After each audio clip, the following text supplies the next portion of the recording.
Hello everyone, this is Marika and I welcome you all to this new session of Nursing Management with me. In our previous sessions, we have discussed about job description, wherein we have seen what is a job description, what are the various purposes of job description, and what are the guidelines to be followed while writing a job description. So we have understood that a job description is necessary in order to make sure that each staffs within the organization are aware about their roles and responsibilities, as well as that they are aware of the responsibilities that are to be carried out by various members in the group. Nursing professionals are also given a certain job title and given a job description. In this session today, we are going to study categorizing nursing professionals. The very first one that we have is a nursing director. We are going to see in detail who is a nursing director, what are the various education qualification that is required to become a nursing director, and what are the various functions that are carried out by a nursing director.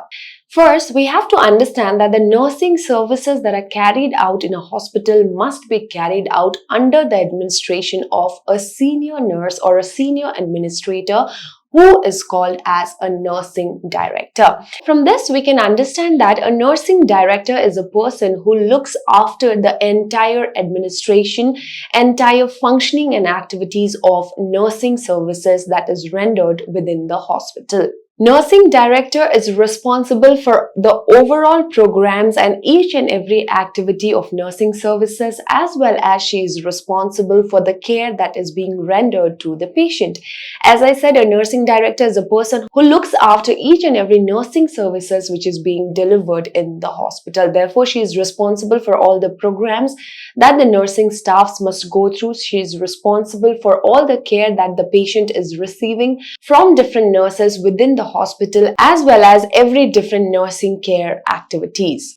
In order to administer the nursing program, the nursing director first needs to have an appropriate planning for all the nursing programs in the organization. She needs to appropriately plan the services. She also needs to determine various nursing policies in collaboration with the hospital management, and also needs to plan as well as implement all the nursing care activities in collaboration with the staff nurses. As a nursing director, the nursing director must communicate with the administrators of the hospital in order to figure out the right nursing policies, and she should also communicate with all the nursing staffs of the hospital in order to come out with the appropriate nursing care services to be provided to the patients. Giving general supervision to all the nursing staffs within the hospital, having a proper communication in between different departments, as well as delegating the responsibilities to all the nursing professionals working within the organization are some of the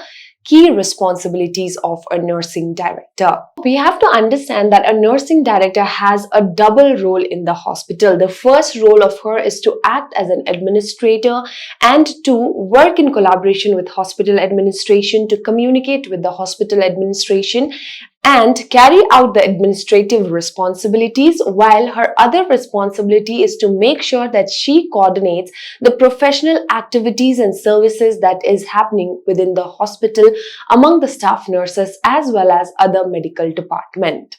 Let us see what are the major roles and function of a nursing director. When a new hospital is constructed, as a nursing director, the nursing director must help the hospital administration, hospital management to establish the overall goals and policies of the organization. Not just helping the organization to establish their goals and policies, but also suggesting the facilities that will help the organization to accomplish those goals are some of the major responsibility of a nursing director when a new hospital is constructed or established. Every hospital will also have different aims, different objectives, and different policies that are followed by the staff. The first function of the nursing director is formulation of aims, objectives, and the policies related to nursing services within the organization. The second function of a nursing director is to make sure that the staffing is done rightly in all the wards within the hospital. The required number of staff is available in each of the wards to provide proper care to the patient. The third major function of a nursing director is planning as well as directing the nursing care that is delivered to the patient. As the nursing director must not only help the nurses to plan the care to be rendered to the patient, but also help them to implement those plans properly. Another important function of a nursing director is to coordinate interdepartmental activities. So there are different departments in the hospital. We have discussed different departments of the hospital in our previous sessions. In order to provide proper care to the patient, in order to make sure that satisfactory care is provided to the patient, it is the function of the nursing director to make sure that the interdepartmental activities are well coordinated.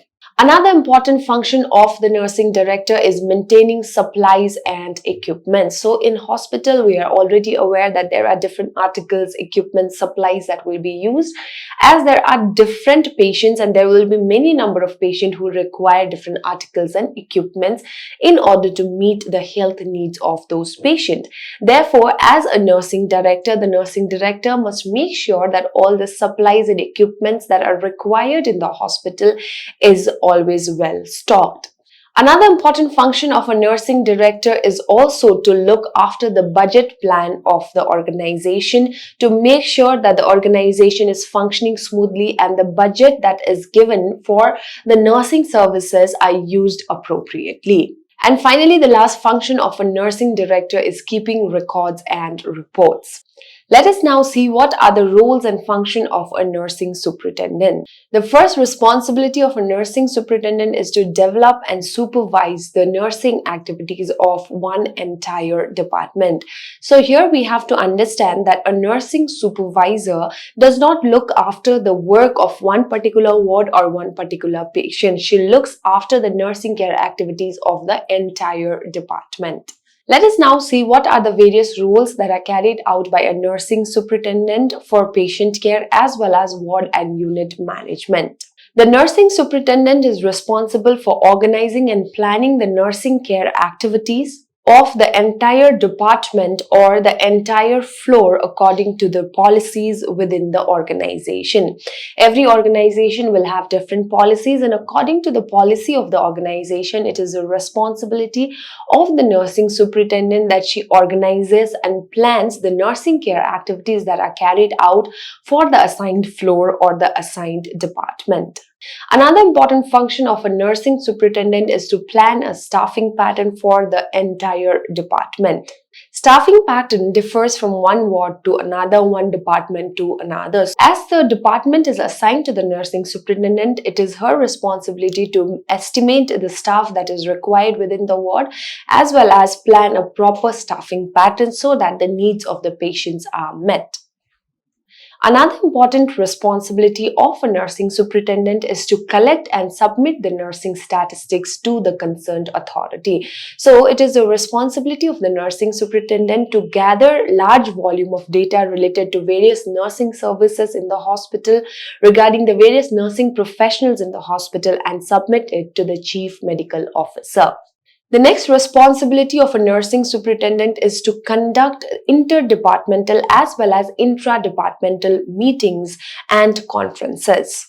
We know how important is conference in nursing as well as other medical department in order to make sure that the people working within the ward, working within the organization are well informed about the activities that are carried out, about the different patients that are brought in the hospital, and also in order to provide them new information, conferences are held. Therefore, it is the responsibility of a nursing superintendent to conduct interdepartmental as well as intra-departmental conferences. The next responsibility of a nursing superintendent is to make regular rounds in her department.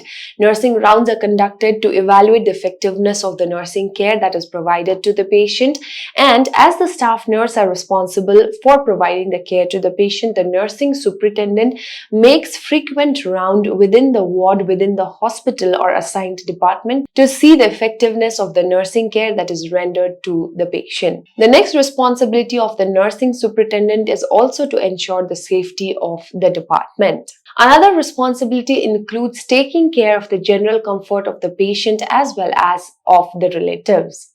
The next responsibility of a nursing superintendent is to ensure the nature of care that is rendered to the patient in each of the units or the wards. The nursing superintendent must look after the quality of care being rendered in each of the unit within the hospital. Another important responsibility of a nursing superintendent is to make the rotation plan for all the nursing staffs as well as plan proper ward management.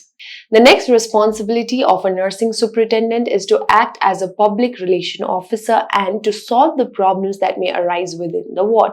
Now, the nursing superintendent must not only look at the problems that are faced by the nursing professionals but also see to that the problems faced by the grade 4 workers are also solved within the department. The next important responsibility of a nursing superintendent is to keep the administration, keep the organization informed about the needs and requirements of the particular ward he or she is assigned with. As a nursing superintendent, I must always keep my higher authority informed about the different requirements within the ward. It may be the requirement of manpower, equipment, supplies, materials, funds, etc. If any kind of problems are seen within the department, that also must be informed to the higher authorities by the nursing superintendent. Another important responsibility of a nursing superintendent is also to officiate as a nursing superintendent grade 1 in case of absenteeism.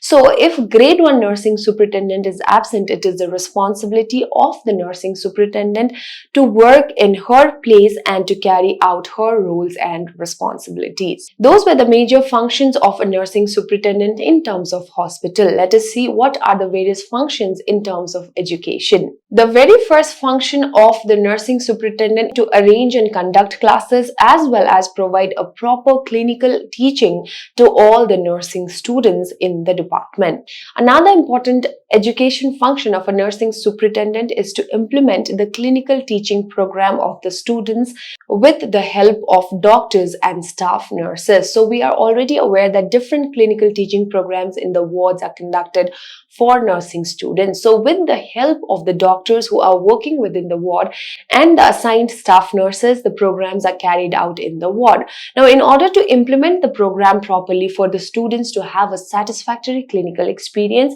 the nursing superintendent coordinates among the doctors and the staff nurses and ensures that the clinical program within the ward for the student is properly implemented. The next important function of a nursing superintendent is to conduct staff development program for all the staffs working in her department. We know how important staff development programs are. And so to conduct the staff development program, the nursing superintendent has to take part in it and also implement it for all the staffs in her department. The next important function of a nursing superintendent is to plan as well as to participate in the training of auxiliary personnel. So there are other personnel working in the ward who assist the nurses to provide proper care to the patient. Those kind of personnel are called as auxiliary personnel. It is the responsibility of the nursing superintendent to ensure that the training program for the auxiliary persons are properly planned, and she also should participate in training those people working within her department. So these are the various responsibilities that are carried out by a nursing superintendent. Let us now move on and see about nursing supervisor. We are all already aware that there are different departments within the hospital. Now, as there are different departments, for example, operation theatre, outpatient department, each department will have their own supervisor.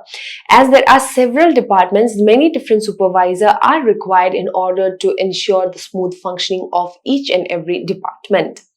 And the supervisor will mainly have administrative and coordinating function to carry out.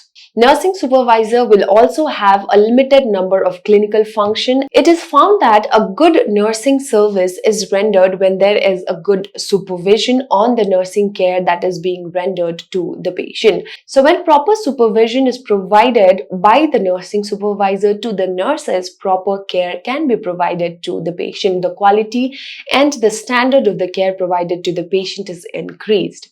The responsibility of a nursing supervisor is to ensure that all the activities carried out within the ward are properly supervised and evaluated. The next one that we have is a head nurse. The head nurse, as we are aware, is a person who is assigned with a particular ward. Unlike nursing superintendent, she is not given the entire floor to look after or the entire department to look after. The head nurse is the responsible person for the assigned ward.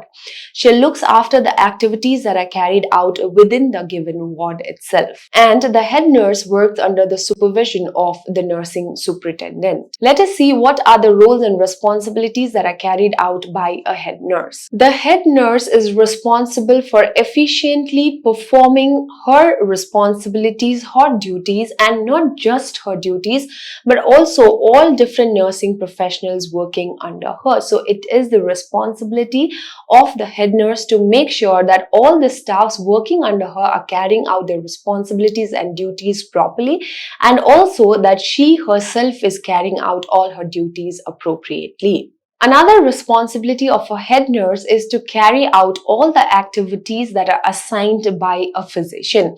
A physician gives out a certain responsibility to the head nurse, and it is the responsibility of the head nurse to make sure that the physician's orders are followed. The physician may require the nurse to carry out various tasks, various activities in order to provide treatment to the patient or in order to provide a proper care to the patient, and as per the physician order, the head nurse has to carry out various activities. Another very important function of a head nurse is to manage the ward properly. Now, in a ward, there can be two different physicians who may treat the same patient, and there can be two different directions, there can be two different commands that can come from the physician. This command sometimes may be similar by both the physician, whereas sometimes there can be two different things that are told by the physician. So when there are orders that are originating from two different sources, there are chances of conflict, and therefore a head nurse must have proper knowledge in order to manage the ward. Some of the important responsibility of a head nurse includes carrying out the responsibilities or orders of medical officer regarding the treatment of the patient, observation and recording the progress of the treatment, and also generally assisting the medical officer to achieve patient satisfaction. The second responsibility of the head nurse includes generally keeping up the ward's cleanliness and maintaining the sanitation within the ward. Maintaining proper cleanliness and having a proper surrounding in the ward helps to provide a cheerful and a clean space for the patient during their hospital stay. The third responsibility of the head nurse is supervision of the care. So we know that in a ward, different nurses are assigned with different patients. Therefore, the head nurse must be responsible and must supervise the care that is provided to each and every patient within the ward. Another important responsibility of the head nurse is to make sure that all the equipments and articles in the ward are in proper functioning condition. The next important responsibility of the head nurse, assigning duties and responsibilities of patient care to all the different staffs working in the ward according to the capacity of each of the staff. So as a head nurse, the head nurse must be aware about the capacity of all the staffs working in the ward and should only assign those tasks that those individuals will be able to rightfully carry out. Another important responsibility of the head nurse is also to make sure that the indent is properly maintained. Another important responsibility of the head nurse is to make sure that all the specimens reaches out to the laboratory for investigation purposes. The next responsibility of the head nurse is to maintain a strict control over the distribution of the essential drugs. Another important responsibility of the head nurse is to make sure that the diet is properly given to the patient according to the instructions given by the physician and the dietitian. So it is the responsibility of the head nurse to make sure that the diet is distributed properly to each of the patient according to the health need of the patient. The next responsibility of the head nurse is to ensure that the linens in the hospital are present in enough number. Another important function that is carried out by the head nurse is maintenance of the records and the documentation of the particular ward. So it is the responsibility of the head nurse to make sure that each and everything that takes place within the ward is properly documented and recorded. We know how important documentation is, especially in nursing care. Therefore, it is the responsibility of the head nurse to maintain a proper documentation. The head nurse must supervise the nursing care that is being rendered to the patient by other staff nurses working within the hospital. And the final responsibility of the head nurse is to supervise the nursing care that is being rendered to each and every patient within the ward. So this brings us to the end of today's topic. And in this session today, we have discussed about categorizing nursing professionals, where we have discussed what are the different categories that are given to a nursing professional and what are their roles and responsibilities. I hope the class was helpful, and I'll see you all in the next session. Thank you and have a great day ahead.